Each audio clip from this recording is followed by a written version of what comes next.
Something that always fascinates in Elden Ring are the different legendary figures of the world. We all know of the gods and demigods of the lands between, the great Shardbearers we must lay low in our quest to become Elden Lord. But I would like to shine a light on those who reach a legendary stature by their skill, and before we go to the main ones, I want to make a mention about Morgott. We all know of Radahn and Malenia, the most powerful of demigods, both warriors of the greatest skill and power. But of demigods, I believe Morgott should be on par, if not superior to them in skill. He demonstrates great skill with his blade, and a mastery over a great variety of weapons, while other demigods mostly use their innate powers to fight. Morgott mostly fights with weapons alone, using his power to summon his arsenal rather than to attack directly. But as you know, he's a demigod, and we can't talk about it more than this.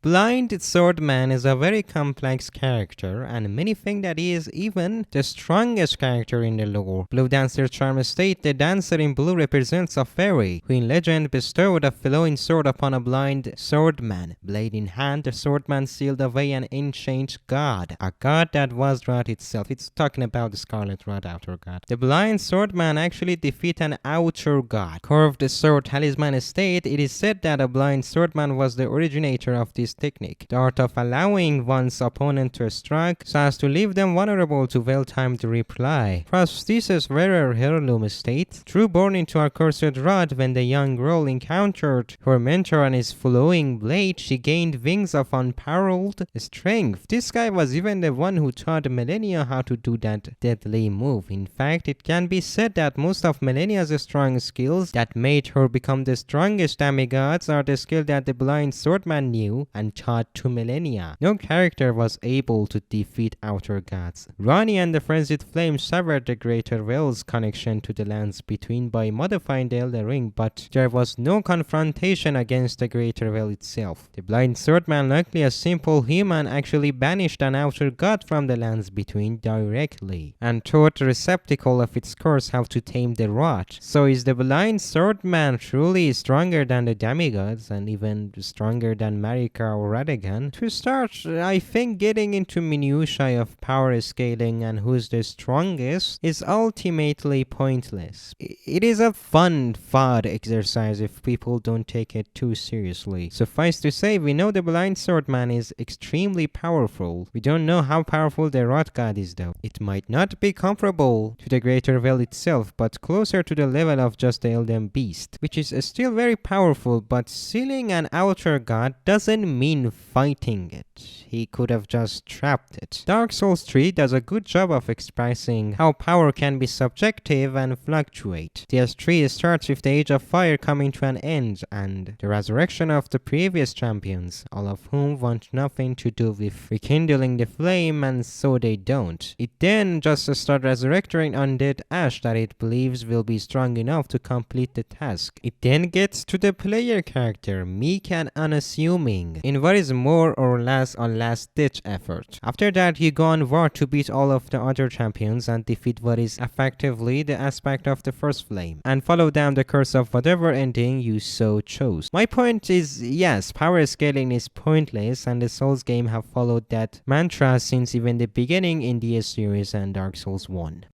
Vaig. He was one of the first tarnished. He was also a member of the dragon cult in Leyndell. Some dragons allied with the Golden Order after the Dragon's Wars and taught their lighting incantations to the people of Leyndell. This created the cult of dragons who worshipped dragons alongside the Golden Order and passed down their incantations through the years. Vaig was adored the most by leader of that cult, Lansax. Basically, he had a dragon sim for him. Vaig also was the head of the Round Table Hold. Like you, he tried to become Elden Lord, but along the way he likely refused to sacrifice his maiden to burnt earth trees. So instead of doing that, he ran into Shardbearers, who told him about the 3 fingers and the frenzied flame. Hence why his armor has fingerprint Heskborn marks on it. He of course did this because if you have the flame of frenzy, you can use yourself as kindling for the burning of the earth tree. Unlike us, however, doing this drove him insane to the point where he was incapable of reaching the Forge of the Giants, and he never became Elden Lord. She died anyways. He went nuts and cut his ties to the world, locked himself in an Everdrill, and invades anyone who gets near the corpse of his maiden out of self-driven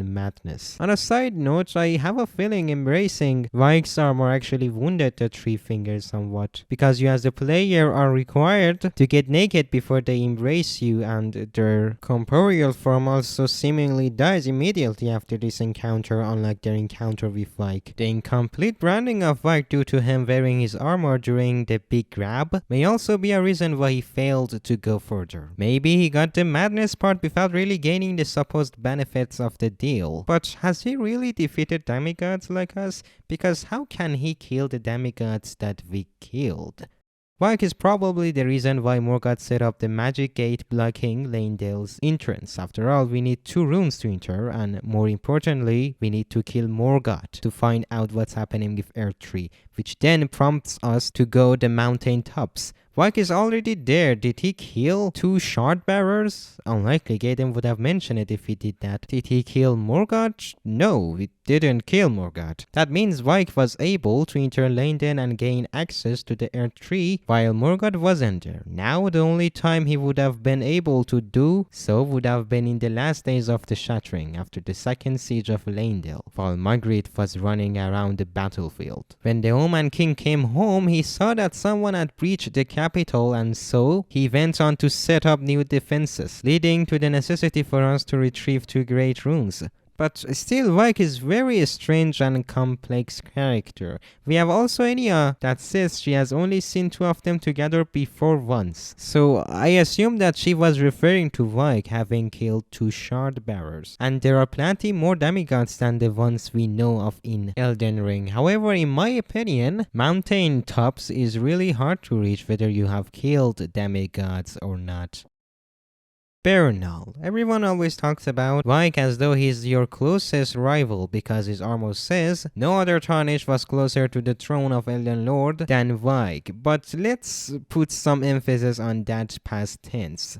Was, because technically by the time your tarnish walks up, the next closest is Bernal. According to the Beast Champion armor description, this armor befits a champion worthy of becoming a lord, and that is what Bernal was until his maiden threw herself into the fire, meaning Bernal was closer to becoming Elden Lord than Vike was, because Vike refused to burn his maiden. Bernal both made it to Farum Azula and was getting ready to fight Malekith since he invades near the Great Breach and he drops the Blasphemous Claw. And speaking of his invasion, he's the only other tarnished to fight with a legendary armament. Not even Vike, Gaiden, or Horalu can claim as much. I think the reason why Vike gets so much more attention is because he gets both an invasion and actual boss fight, while Bernal acts as a mentor for the majority of the game and then only gets a single invasion most people probably didn't see their first time around.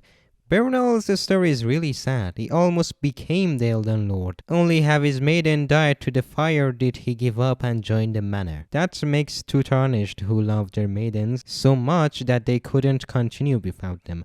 Bernal turned against the Fingers, believing them to be responsible, and Vike turned to the Flame of Frenzy, hoping to use his own body to save his maiden.